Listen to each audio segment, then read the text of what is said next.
Стравичната сообраќајка во која згасна животот на 16-годишно момче кое управувало мопед го вклучи алармот.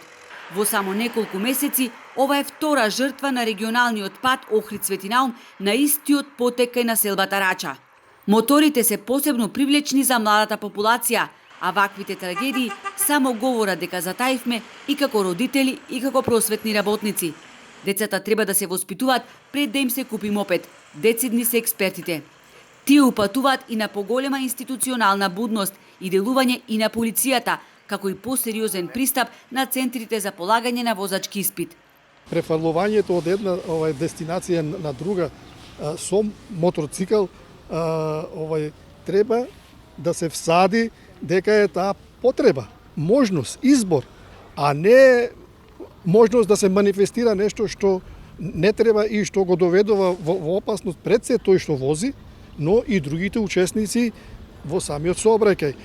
Многу е важно тој воспитен дел и институции, но и дома. И во семејствата, бидејќи стварно е многу тешко и непревентивно како заедница да губиме млади животи како учество во сообраќајот. А податоците од полицијата се поразителни и повеќе од загрижувачки.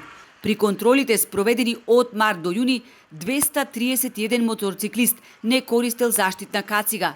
42 возеле без возачка дозвола. Еден управувал мотор без продолжена важност на возачката дозвола, а еден моторциклист возел пијан. Сите се санкционирани.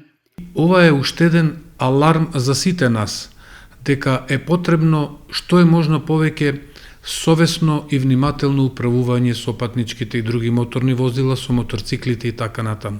Тоа значи користење на заштитна опрема моторциклистите, велосипедистите, носење заштитна кацига, шлем, не користење на мобилни телефони при управувањето со моторните возила и доследно почитување на сообраќајните правила и прописи.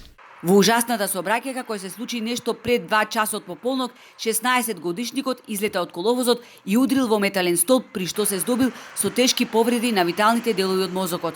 Со моторот се превезувало уште едно момче на иста возраст.